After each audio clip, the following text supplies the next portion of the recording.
بسم اللہ الرحمن الرحیم رب اشرح لی صدری ویسر لی امری واحلل عقدۃ من لسانی یفقهوا قولی اللہم ربنا زدنا علما یا معلم ابراہیم علمنا یا مفہم سلیمان فہمنا۔ کل ہم نے سیرہ میں جو واقعہ کیا تھا ان سے ہم نے کیا سبق سیکھا تھا کہ ہوتا یہی ہے کہ انسان اکثر اوقات انسان جن حالات میں رہتا ہے وہ اسی ہی کو حقیقت سمجھتا ہے، اور وہ حقیقت جو کسی تھرڈ پارٹی کو نظر آ رہی ہوتی ہے وہ اس کو نظر نہیں آتی ہے، یعنی یہ وہ دوسرے کی نگاہ سے دیکھ ہی نہیں سکتا، جو اس کا اپنا نقطہ نظر ہوتا ہے بس اسی پہ ہی جمع رہتا ہے۔ اب یہاں پہ عروہ کے ساتھ یہی ہوا تھا۔ اب یہاں سے طائف کے لوگ جو تھے وہ بہت ڈرے ہوئے تھے، اور ہر شخص ڈرا ہوا تھا کہ کیونکہ انہوں نے وہ خون کیا تھا اور اب رسول اللہ صلی اللہ علیہ وسلم کے پاس کیسے جائیں گے، اس لیے کوئی تیار نہ تھا وفد کے ساتھ جانے کے لیے۔ آخرکار فیصلہ یہ ہوا کہ سارے کے سارے لیڈرز مل کر چلے جائیں۔ اس لیے ثقیف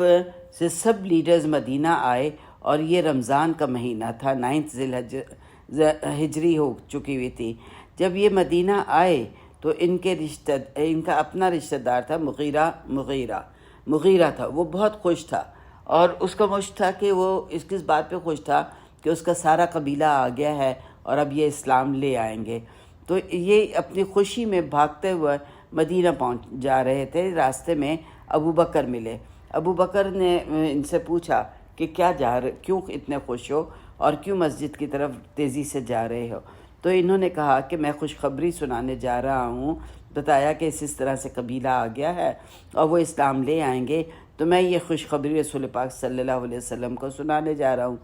تو ابو بکر رضی اللہ عنہ نے ان سے کہا کہ میں تمہیں اے مغیرہ اللہ کا واسطہ دیتا ہوں کہ یہ خوشخبری مجھے سنانے دو۔ تو مغیرہ رضی اللہ عنہ جو تھے وہ راضی ہو گئے اور ابو بکر کو یہ خوشخبری کہا کہ آپ جا کے دے آئے۔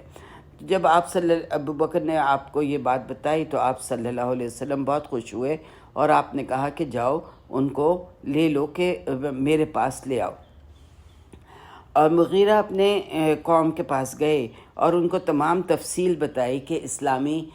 طریقہ کیا ہے کہ جب جاتے ہیں تو سلام کہتے ہیں، اور رسول پاک صلی اللہ علیہ وسلم کی طرف اتنا چہرے کی طرف دیکھنا نہیں، اور ان کو یا رسول اللہ کہہ کے مخاطب کرنا، مطلب جو یہ خود کیا کرتے ہوتے تھے وہی انہوں نے اپنے قبیلے کو بتایا۔ مگر ثقیف کے جو سردار تھے انہوں نے بالکل جاہلیہ کا طریقہ اپنایا، سلام بھی نہیں کیا اور آپ کا نام لے کے بار بار آپ کو پکارا، یعنی ان کے دل راضی نہ تھے اسلام کے لیے، ایمان ابھی ان کے دل میں داخل نہ ہوا تھا۔ مگر آپ نے ہر چیز کو نظر انداز کر دیا اور کسی قسم کی کوئی بھی ریاکشن نہ دکھایا، اور بلکہ خاص ان کی مہمان نوازی کی، اور حکم دیا کہ ان کے جو ٹینٹس ہیں، اسپیشل ٹینٹس ہیں، وہ لگا جائیں اور مسجد کے اندر لگائے جائیں۔ اس کے بعد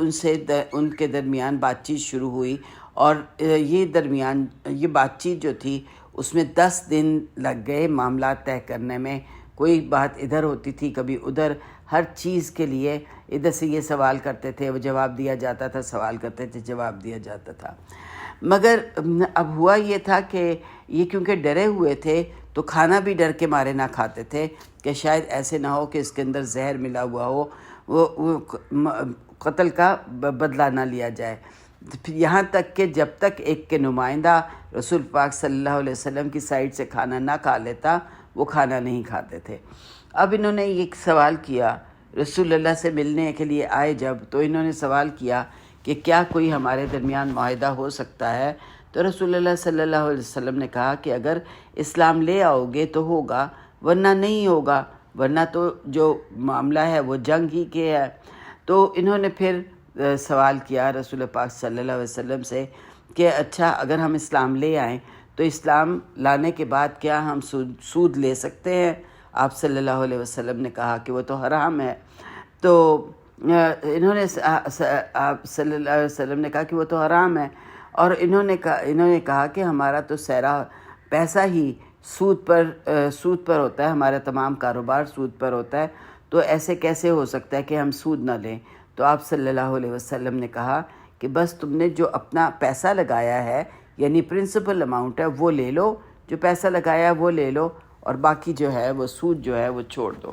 پھر انہوں نے سوال کیا زنا کے بارے میں کہ کیا ہم کر سکتے ہیں۔ انہوں نے کہا کہ ہم سفر کرتے ہیں، ہمارے کاروباری لوگ ہیں، ہم سفر پر ادھر ادھر جاتے ہیں اور ہمیں سفر میں بہت لمبا سفر ہوتا ہے، واپس آنے میں بہت وقت لگ جاتا ہے،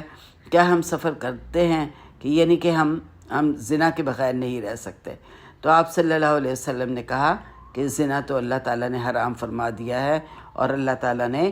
یہ اسے کہا ہے کہ انہ کان فاحشہ اور ساء سبیلا، یعنی وہ ایک بہت برا راستہ ہے اور فحش ہے یہ زنا۔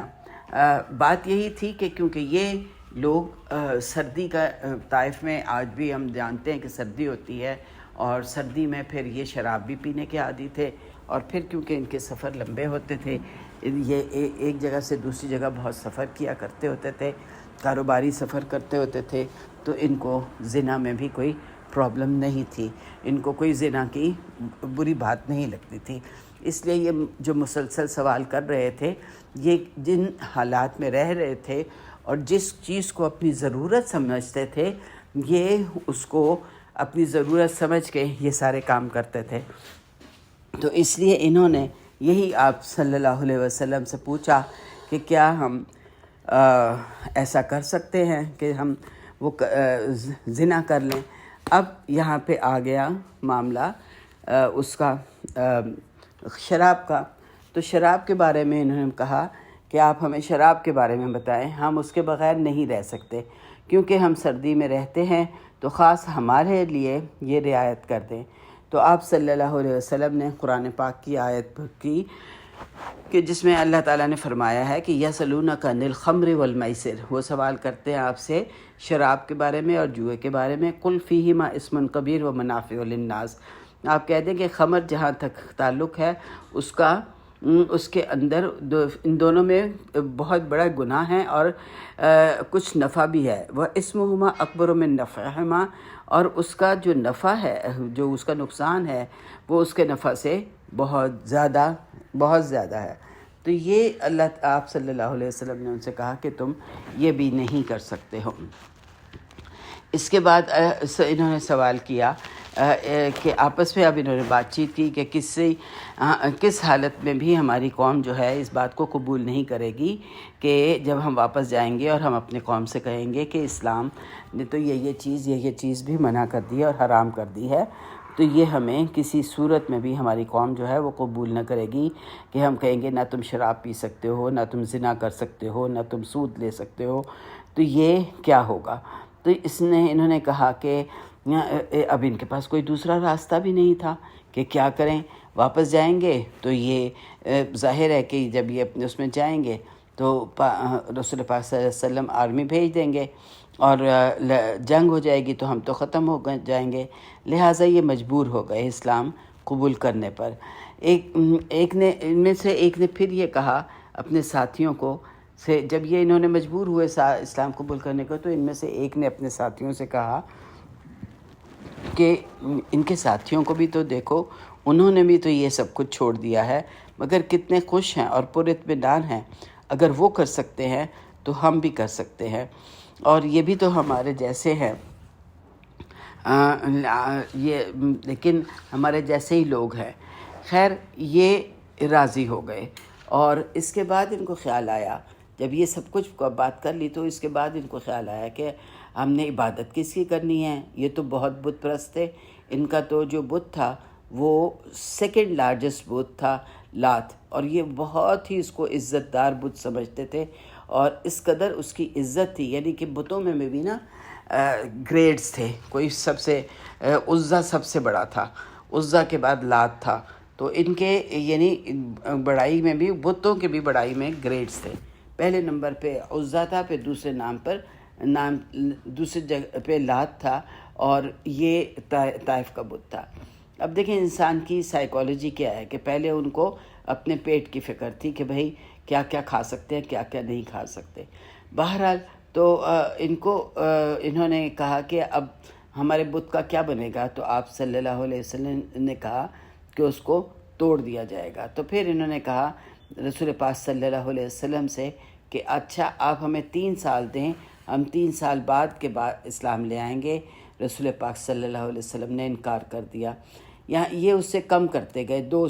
سال کے بعد 1 سال کے بعد 6 مہینے، 6 مہینے کے بعد 1 مہینے تک آ گئے، ہمیں کچھ وقت دے دیں۔ لیکن رسول پاک صلی اللہ علیہ وسلم نہ مانے، انہوں نے کہا کہ نہیں، اگر اسلام کرنا ہے، قبول کرنا ہے تو ابھی کرو۔ تو آخر پھر انہوں نے کہا کہ اچھا ہم تو قبول کر لیں گے، لیکن ہم اپنا جو بت ہے لات اس کو توڑ نہیں سکتے ہیں۔ رسول اللہ صلی اللہ علیہ وسلم نے کہا کہ تم فکر نہ کرو، یہ کام ہم ہی کر لیں گے۔ تو اب جب یہ اس کے بعد عبادات پر آئے تو اس میں بھی انہوں نے یہی کہا کہ نماز کے لیے ہم کمر نہیں جھکا سکتے، سجدہ نہیں کر سکتے، کیونکہ ہمیں عادت ہی نہیں ہے، ہم نہیں کر سکتے ہیں۔ اور یہ کچھ حد تک حقیقت بھی ہے۔ میرا بچہ لنڈن میں ہوتا ہے، تو اس کے پاس ہم وزٹ کرنے کے لیے گئے تھے، تو وہاں پہ ایک نیا ریسٹورنٹ کھلا تھا نمک منڈی کے نام سے۔ انہوں نے بہت خوبصورت لال سرخ قالینیں بچھا کے اور گاؤ تکیے لگا کے زمین پر بیٹھنے کا بندوبست کیا ہوا تھا، اور سب لوگ آتے تھے۔ اور وہاں پہ کیونکہ وہ زیادہ تر مسلمانوں کا علاقہ تھا، اس میں زیادہ تر مسلمان ہی آتے تھے، بیٹھ کے کھانا کھاتے تھے۔ تو میرا بیٹا مجھ سے کہنے لگا کہ امی میں اپنے جو دوست ہے، یعنی برٹش دوست ہے کمپنی میں ان کو لے کر آؤں گا، کیونکہ کھانا بہت مزیدار تھا، بہت اچھا کھانا تھا۔ تو پھر وہ لے گیا اپنے چند دوستوں کو جو وہاں کے اس کے کمپنی کے دوست تھے، ان کو وہاں نمک منڈی لے گیا کھانا کھانے کے لیے۔ تو اس نے مجھے بتایا کہ امی وہ لوگ تو زمین پہ بیٹھ ہی نہیں سکتے تھے، وہ تو اپنی ٹانگیں ہی اس طرح سے موڑ کے نہیں بیٹھ سکتے تھے۔ آخر ان لوگوں کے لیے کرسیاں لائی گئیں، تو تب وہ جا کے اس کے اوپر بیٹھے۔ تو اس بات سے مجھے اندازہ ہوا کہ یہ جو ہم نماز پڑھتے ہیں، اس کے سجدے میں جاتے ہیں، جھکتے ہیں، یہ سب کچھ یہ اس لیے کرتے ہیں کہ ہمیں اس چیز کی کرنے کی عادت ہے۔ زمین پہ بیٹھ کے ہم کھانا کھاتے ہیں، ہم بیٹھ جاتے ہیں، کوئی پرابلم نہیں ہوتی۔ تو انہوں نے بھی یہی کہا کہ ہم نہیں جھکا سکتے، اور تو انہوں نے کہا کہ کیونکہ یہاں پہ سردی بہت زیادہ ہے، تو کیا ایسا ہو سکتا ہے کہ آپ نماز ہمارے لیے نکال دیں؟ آپ صلی اللہ علیہ وسلم نے فرمایا نہیں، لا خیر اللہ لدین دین اللہ صلاۃ فیہ، یعنی کسی بھی دین میں کوئی خیر ہو ہی نہیں سکتی اگر نماز نہ ہو، یعنی کوئی مسلم نہیں ہو سکتا جب تک کہ وہ نماز نہ پڑھے۔ پھر انہوں نے سوال کیا کہ کیا اچھا پھر ہم وضو نہیں کر سکتے، کیونکہ سردی بہت ہوتی ہے، طائف بہت ٹھنڈا ہوتا ہے، تو ہم آپ وضو کی رخصت دے دیں۔ لیکن آپ صلی اللہ علیہ وسلم نے اس کی بھی اجازت نہ دی، کیونکہ یہ تو ہو ہی نہیں سکتا تھا، ظاہر ہے کہ یہ تو اصول ہیں۔ اس کے بعد انہوں نے کہا کہ اچھا ہمیں زکوٰۃ اور جہاد جو ہے وہ معاف کر دیں۔ اس پر آپ صلی اللہ علیہ وسلم نے کہا کہ ٹھیک ہے تم نہ کرو، مگر پھر آپ نے یہ کہا، اپنے صحابہ کرام سے کہا کہ یہ خود ہی کر لیں گے۔ کیوں؟ اس کے 2 معنی ہیں۔ ایک تو یہ اس لیے کہا کہ جب ایمان دل میں آ جائے گا تو خود ہی زکوٰۃ اور جہاد جو ہے اس کے لیے یہ راضی ہو جائیں گے۔ لیکن یہ رخصت صرف رسول اللہ صلی اللہ علیہ وسلم دے سکتے تھے، کوئی دوسرا یہ کام نہیں کر سکتا، کیونکہ وہ اللہ کے رسول تھے، انہوں نے اس بات کی رخصت دے دی۔ باقی دوسرا جو ریزن تھا وہ یہ تھا کہ دوسرا ریزن یہ ہے کہ امام یا حکومت کا سربراہ کو یہ حق دیا گیا ہے کہ وہ نئے مسلمانوں پر کچھ اسلام کی شرائط وقتی طور پر کم کر دے۔ اب یہاں پہ علماء میں اختلاف ہے، کچھ کہتے ہیں کہ نہیں کیا جا سکتا، اور کچھ کہہ سکتے ہیں کہ امام وقت کر سکتا ہے۔ عموماً جب ویسٹ میں لوگ اسلام لاتے ہیں تو ان پر اسلام کا ہر اصول سختی سے اگر لگایا جائے تو وہ پھر کیونکہ وہ اس چیزوں کے عادی نہیں ہوتے تو وہ اسلام سے بدل ہو سکتے ہیں، بلکہ ان کے ساتھ بہت نرمی سے معاملات کرنے چاہیے۔ حرام اور حلال میں تو ہم کچھ بھی کمی نہیں کر سکتے، لیکن جیسے زکوٰۃ سال میں 1 دفعہ ہے، حج سال میں 1 دفعہ ہے، اگر اسلام لے آتے ہیں اور اسلام کے باقی اصولوں پہ کام کرنا شروع کر دیتے ہیں تو پھر آہستہ آہستہ خود ہی ایمان جب دل میں داخل ہو جاتا ہے تو پھر اسلام کی تمام چیزوں پہ عمل کرنا مشکل نہیں ہوتا۔ مثلا آپ دیکھیں کہ کچھ لوگ ہم پہ بڑے حیران ہوتے ہیں کہ تم 1 ماہ کے روزے کیسے رکھ لیتے ہو۔ ہم سے باقاعدہ اگر میں کبھی بچوں کے ساتھ باہر آتی جاتی ہوں تو کوئی اگر پوچھے بھی کہ 1 ماہ کے روزے کیسے رکھ سکتے ہو، تو وہ لیکن اللہ تعالیٰ وہ 1 ماہ کے روزے ہم سے کیسے رکھوا دیتا ہے، ہمیں پتہ ہی نہیں چلتا، اور مہینہ گزر جاتا ہے۔ تو یہ چیزیں جو ہیں اسلام میں جب لوگ آ جاتے ہیں تو آہستہ آہستہ آہستہ آہستہ یہ چیزیں آسان ہو جاتے ہیں۔ یہ لوگ 15 دن رہے رسول پاک صلی اللہ علیہ وسلم کے پاس، اور آخر اسلام لے آئے، اور کیونکہ رمضان تھا تو انہوں نے روزے آپ کے ساتھ بھی رکھے اور سحور بھی آپ کے ساتھ مسجد میں کی۔ بلال رضی اللہ عنہ